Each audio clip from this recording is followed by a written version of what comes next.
Will you sign this for me? Today, we're diving deep into a topic that's sure to hit close to home for many gamers out there: the 8 video game franchises that were taken down by just one title. Yes, we're talking about those legendary sagas, those series that grew with us, evolved, blew our minds, and kept us glued to our screens until that game came along. The one that promised the world and delivered, well, not nearly enough. The one that didn't just fail to live up to its predecessors, but left such a mark that it impacted the entire franchise. From questionable design choices and drastic shifts in gameplay to narratives that seem like they were scribbled on a napkin over lunch, we're going to uncover how a single title can undermine years of legacy. So get ready, grab your favorite snacks, and join us on this journey through the wreckage of what were once titans of interactive entertainment. This is more than a trip down memory lane. It's a lesson on the fleeting nature of success in the video game world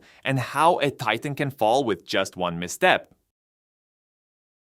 You have mail.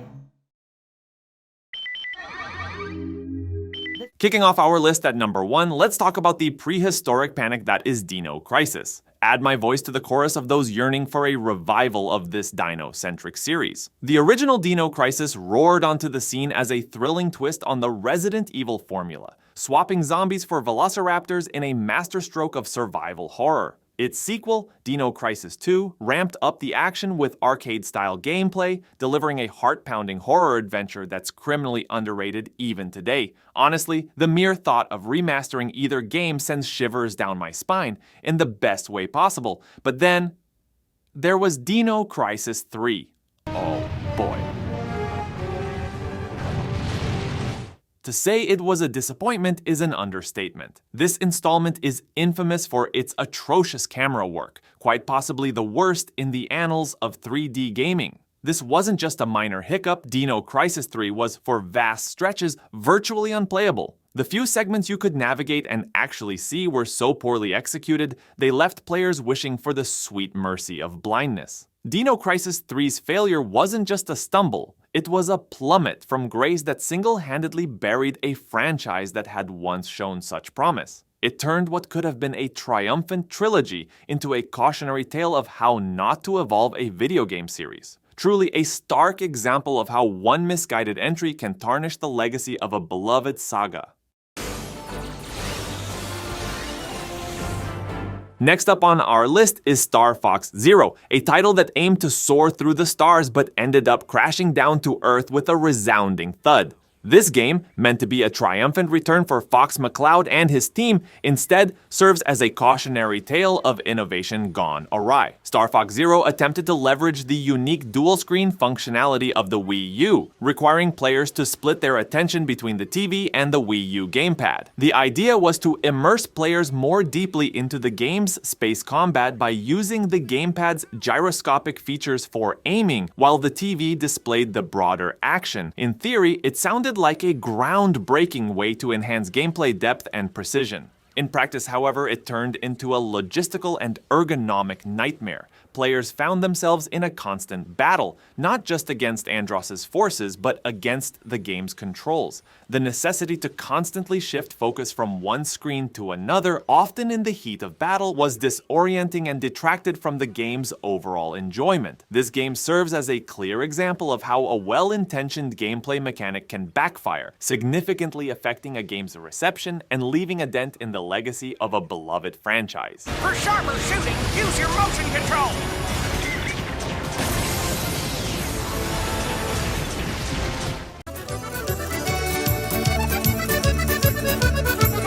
Earthworm Jim 3D attempted to bring the beloved 2D platformer into the realm of 3D gaming, but it stumbled along the way. Critics and fans alike panned the game for its clunky controls, awkward camera angles, and overall lackluster gameplay experience. This departure from the series' trademark humor and inventive level design left many feeling disappointed and disconnected from the franchise they once loved. The shift to 3D proved to be a misstep for Earthworm Jim, as the game failed to capture the magic of its predecessors. Sales were underwhelming, and the game received predominantly negative reviews, tarnishing the reputation of the franchise. Earthworm Jim 3D's lack of critical and commercial success effectively put the series on hiatus for years, with subsequent attempts to revive it struggling to recapture the spirit of the original games. As a result, Earthworm Jim 3D stands as a cautionary tale of the risks associated with transitioning beloved 2D franchises into the 3D gaming landscape.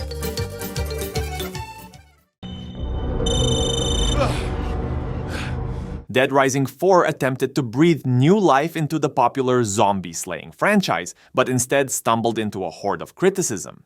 Fans were quick to point out that the game had deviated too far from its roots, ditching the series' signature time-based mechanics and replacing the protagonist with a less compelling character. The removal of the series' iconic timer system, which added tension and urgency to gameplay, left many feeling that the game lacked the distinctive Dead Rising experience they had come to love. Moreover, technical issues plagued the game at launch, including frequent crashes and performance issues on both console and PC. These issues hindered the overall enjoyment of the game and further soured fans' opinions. Dead Rising 4's departure from the series' core gameplay mechanics and its technical shortcomings resulted in mixed reviews and lackluster sales. The negative reception of Dead Rising 4 had significant consequences for the franchise. Subsequent entries failed to recapture the series' former glory, and the franchise has since remained dormant. Dead Rising 4 serves as a cautionary tale of the dangers of straying too far from a successful formula and the importance of staying true to the essence of a beloved series.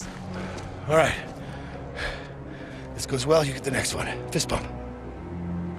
No. Come on, just do it. No, I can't. Too cool for school, huh? I see. We got some work to do. Crazy old mofo.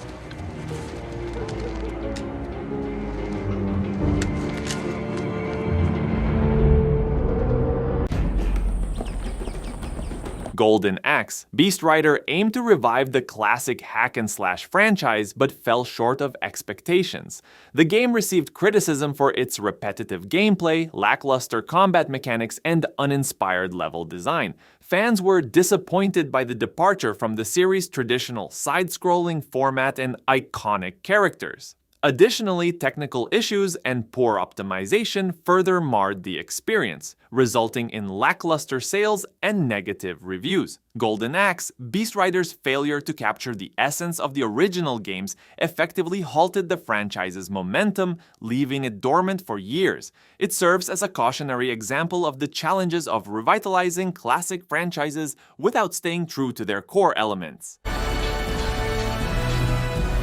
Behind you, girl!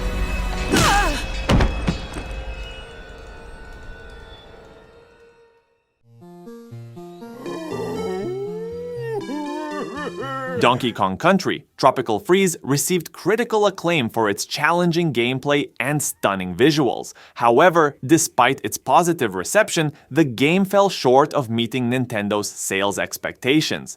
This underperformance has seemingly put the Donkey Kong series on ice for years, with no new mainline entries announced since Tropical Freeze's release in 2014.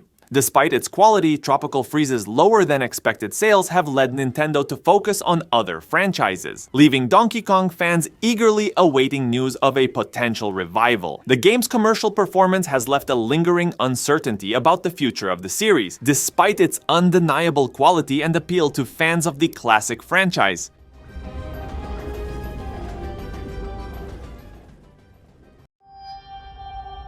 Is that our golden world?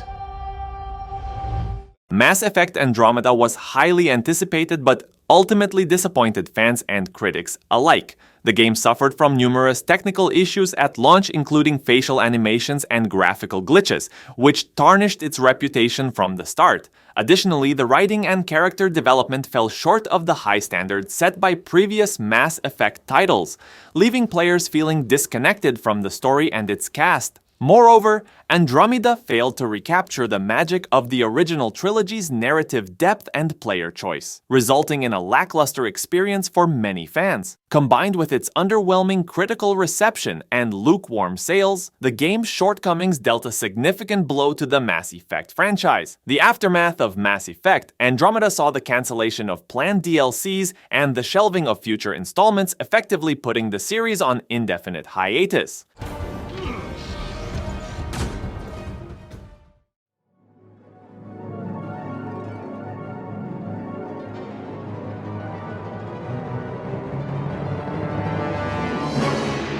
Bubsy 3D marked the end of any potential future for the relatively short-lived Bubsy franchise. Released in 1996 for the original PlayStation, the game was widely panned by critics and players alike. It suffered from clunky controls, poor level design, and lackluster graphics, failing to live up to the standards set by other platformers of the era.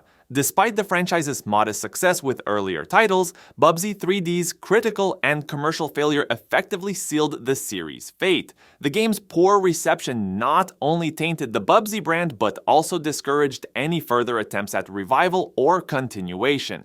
Bubsy 3D's disastrous release serves as a cautionary tale of how one poorly executed game can irreversibly damage the reputation of a franchise and extinguish any hopes for its future success.